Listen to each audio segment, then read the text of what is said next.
दहेज के लालची ससुराल वाले पार्ट 2। इसके बाद सुनीता मुंह बनाते हुए गृह प्रवेश कर देती है। सुनीता और रकी के घर वालों को लक्ष्मी बिल्कुल भी पसंद नहीं आती है। पूरे परिवार में रकी का बाप ही एक इंसान है जिसे लक्ष्मी के लिए अपने मन में हमदर्दी होती है। लक्ष्मी एक संस्कारी लड़की होती है, इसीलिए वो सुबह उठकर पूजा पाठ करके घर का सारा काम करता है और अपने ससुराल का अच्छे से ख्याल रखता है। लेकिन उसके साथ उसके ससुराल वाले हमेशा नौकरों की तरह ही बुरा बर्ताव करते थे। ऐसे ही दिन बीतते जाते हैं। एक दिन लक्ष्मी के ताई सास लक्ष्मी के ससुराल में आते हैं।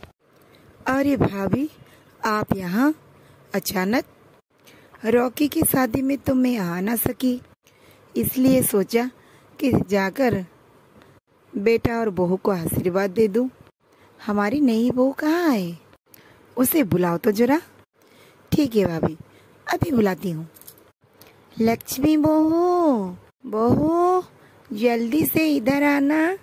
बहू, ये तुम्हारी ताई सास है। ये तुम्हारी शादी में नहीं आ सके, इसलिए आज तुमसे मिलने के लिए आए हैं। लक्ष्मी अपने ताई सास की पैर छूती है और उनसे आशीर्वाद लेती है। ताई सास को लक्ष्मी बहुत ज्यादा पसंद आती है। ताई सास के कहने पर हर कोई लक्ष्मी से अच्छा बर्ताव करता है। ऐसे ही दिन बीतते रहते हैं और एक दिन की को बिजनेस में बहुत बड़ा लॉस हो जाता है। माँ, अगर मैं एक हफ्ते के अंदर उन लोगों को 20 लाख रुपए नहीं वापस किए तो मुझे ये घर बेचना पड़ेगा। इतनी बड़ी रकम मैं कहाँ से लाऊंगा माँ? क्या क्या कहा तुमने? 20 लाख रुपए? अरे बेटा, ये तो बहुत बड़ी रकम है। कहाँ से हम लाएंगे? इतने सारे पैसे तो मेरे पास भी नहीं है। माँ, भैया, आप चिंता क्यों कर रहे हैं? हमारे पास तो खुद का एटीएम मशीन है ना, तो भाभी को बोलकर हम 20 लाख रुपए ले लेते हैं उसमें से। रिया का आइडिया अपने घर वालों सबको अच्छा लगता है और उसके बाद वो लोग लक्ष्मी को बुलाते हैं और लक्ष्मी से 20 लाख रुपए मांगते हैं। 20 लाख रुपए एक बड़ी रकम सुनकर लक्ष्मी बोलती है, क्या 20 लाख रुपए? आप सब तो जानते हैं ना, मेरा बाबा इतना अमीर नहीं है। मैं ही जानती हूँ मेरा बाबा मेरे दहेज के लिए कितनी लोगों को घर से जाकर उधार लेकर आए हैं। मेरा बाबा आपको 20 लाख रुपए नहीं दे सकते। क्या कहा? तेरा बाप हमें 20 लाख रुपए नहीं देगा? अगर तू हमें पैसे नहीं दे सकता तो तू यहाँ क्या कर रहा है? निकल हमारे घर से। एक तो तू जैसी गरीब को मैं इतने अच्छे घर में ले आई और तू जैसी काली लड़की को शादी की। इतना कहकर रकी, सुनीता और रिया लक्ष्मी को मारने लगते हैं और इसी समय लक्ष्मी का ताई सास वहाँ पर आ जाती है। मैं तो पहले ही समझ गया था कि तुम जैसे लालची लोग इस गरीब की बेटी को कैसे बहू बना कर लाया। तुम लोगों को शर्म नहीं आती कि आजकल के जमाने में दहेज के लिए बहू को मारते हो? रुको, मैं अभी पुलिस को बुलाती हूँ और तुम सबको जेल के अंदर चक्की पिसवाती हूँ। तभी तुम लोगों को तुम्हारी गलती का एहसास होगा। नहीं नहीं, आप ये क्या कर रहे हैं? अगर आप पुलिस को कॉल किया तो इनको बहुत बड़ी सजा होगी और हमारी खानदानी का इज्जत चली जाएगी, और मैं नहीं चाहती कि हमारी खानदानी का बेइज्जती हो। लक्ष्मी की बात सुनकर पूरा परिवार हैरान रह जाता है। इसके बाद उन्हें अपना अपना गलती का एहसास हो गया और वो लक्ष्मी से माफी मांगते हैं और पूरा परिवार लक्ष्मी के साथ खुशी खुशी रहने लगते हैं। प्रशांत श्रेया के साथ मुंबई में रहता था और उसकी माँ और बहन आयशा गांव में रहते थे। दरअसल पढ़ाई लिखाई के बाद भी उसने शहर में नौकरी करते करते श्रेया के साथ अपना घर बसा लिया। इससे ही एक दिन प्रशांत अपनी माँ और बहन के साथ बात करता है और उन्हें लेने आने की बात कहता है। तभी फोन रखने के बाद श्रेया कहता है, जी क्या कह रहे थे माँ जी और ननंद? यही कि 3 साल वो मेरे बिना कैसे काट रहे थे, वही बात बता रहे थे। और अब माँ और बहन को यहाँ लाने का वक्त आ गया है। ये तो आप बहुत अच्छी बात कही। मैं भी उनसे मिलना चाहती हूँ। ये कहकर दोनों खाना खाते हैं और अगले हफ्ते प्रशांत अपनी माँ और बहन को घर ले आता है। तभी प्रशांत दरवाजे पर कॉलिंग बेल बजाता है तो श्रेया आकर दरवाजा खोलती है तो आयशा कहती है, अरे भैया, आपने अब कौन सा बटन दबाया जिससे रिंगटोन की आवाज आती है और झट से दरवाजा खुल जाती है? अरे अभी अभी तू शहर आई है ना, इसलिए शायद तुझे नहीं पता। अरे ये घंटी होती है, जब भी कोई घर आता है तो इस घंटी को दबाने से पता चल जाता है। अरे आप सब यहाँ पर बात करते रहेंगे या घर पर आएंगे? हाँ जरूर जरूर। प्रशांत, ये मेरी बहू है ना? क्या नाम है इसका? माँ जी, मेरा नाम श्रेया है। ये लीजिए, पानी पीजिए। वो सब तो ठीक है बहू, तूने ये कैसी ड्रेस पहन रखी है और तूने ये पैर क्यों नहीं छुई? आजा, झुक झुक कर पैर छू मेरे। क्या पैर? प्रशांत, अरे कर लो। तभी मुंह बनाकर श्रेया अपनी सास की पैर छूती है और कहती है, वो क्या है ना माँ जी, आजकल का जमाना थोड़ा बदल गया है। मैं ठहरी मॉडर्न बहू और शहर में रहने वाली। यहाँ कोई था ही नहीं जो मैं साड़ी पहनूं। साड़ी पहनना बहुत अनकंफर्टेबल होता है, इसलिए मैंने पैजामा और टी शर्ट डाल रखा है। राम राम राम, आजकल का ये जमाना कितना बदल गया है। लेकिन अब मैं आ गई हूँ ना, तुझे अब मेरा लिहाज करना होगा। साड़ी पहन जाकर, मुझे अब नहाना है। सफर से आई हूँ ना, गर्मी बड़ी हो गई है। ये गुजल खाना कहाँ है? प्रशांत, माँ जी क्या कह रहे हैं? ये गुसल खाना क्या होता है? अरे भाभी, आपको इतना नहीं पता? क्या बड़ी गवार हो। अरे जहाँ नहाते हैं। श्रेया, अम्मा को बाथरूम दिखा दो। अच्छा, बाथरूम। आइए माँ जी, मैं आपको बाथरूम मतलब गुसल खाना दिखाती हूँ। हाँ, चल। तभी श्रेया अपनी सास को बाथरूम तक छोड़ाती है और नहाने धोने के बाद आयशा कहती है, वाह भैया, आपका ये घर है या महल? ऐसा घर तो मैं बस टीवी में देखा था। अरे ये सब शहर में रहने वाली चोचले होते हैं, चोचले।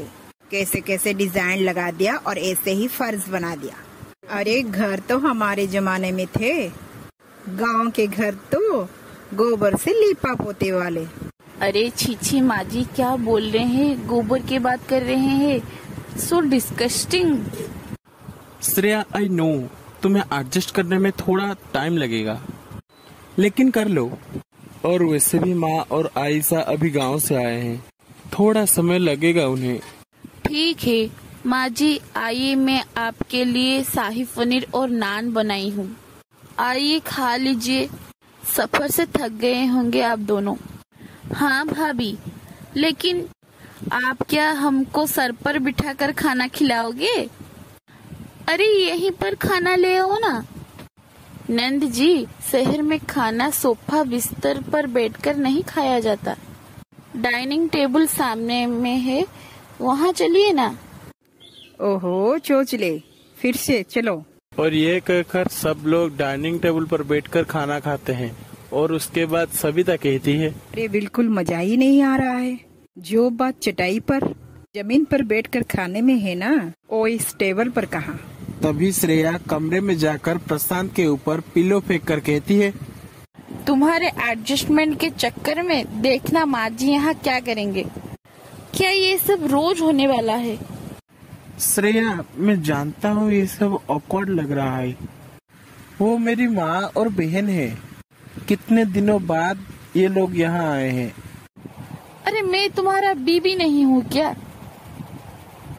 अरे शांत, मैं कुछ करता हूँ, मैं उन्हें समझाऊंगा। ऐसे ही अगले दिन सविता रसोई पर श्रेया से कहती है, अरे बहू, ये रसोई कहाँ है? कहाँ रखा है चूल्हा?